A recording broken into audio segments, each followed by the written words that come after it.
And just a final question around, how does digital and IT teams encourage more diversity and inclusiveness as we go forward? And you've been in the industry a long time. I've been in the industry a long time, and it's heavily weighted, and in terms of male domination, in terms of so how do companies encourage more diversity and inclusiveness as we go forward?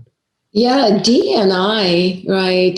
Diversity and equity and inclusiveness, very, very current, very relevant, very critical for our organizations and for our lives and our working lives. I think I think it's kind of like the same thing about being very purposeful for it. So how do you encourage it? It's not just going to happen by itself. So really wrapping almost like a program, or even whatever the size of the effort, but a very intentional effort around it to educate people, to even educate people on biases that we might carry that could impact how diverse a workforce we hire, right, and we bring together. So I think just making a very intentional effort, a very intentional purpose, and having some, goals, measurable goals that we want to hit around it. It's probably what's going to help us just mature in that, make sure that we do bring diverse teams, that we are being inclusive, that we are being equitable.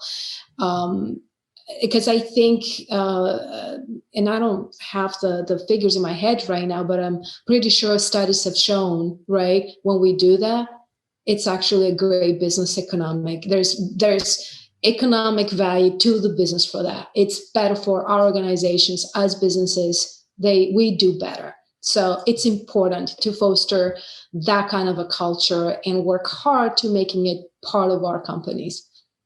Well, it's a great point. You see, I see there's a war for talent, or there's a digital shortage of talent in what we do. But if we increase the level of education on diversity and inclusiveness, and broaden our landscape around the available talent we have by thinking diverse, then that gap gets narrower.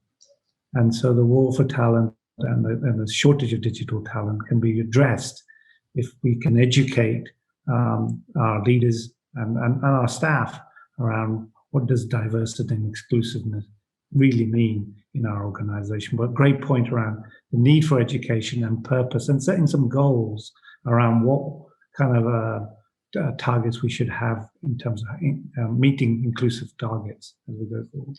But a great point there. Thank you. Yeah, it's one of those things, like you said, where we might just make assumptions what this even means. And, being in the data world, right, and the whole data governance, stewardship, just really what does data mean? Well, same thing here, this as a concept, what does it really mean?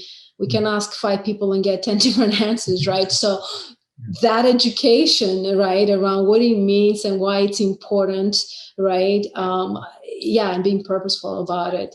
Absolutely. I think that's key there. Well, thank you very much, Dora, for joining me today. Please visit cdomagazine.tech for additional interviews. Thank you very much. Thank you, Buzz. This has been a lot of fun. Thank you for the opportunity. No worries.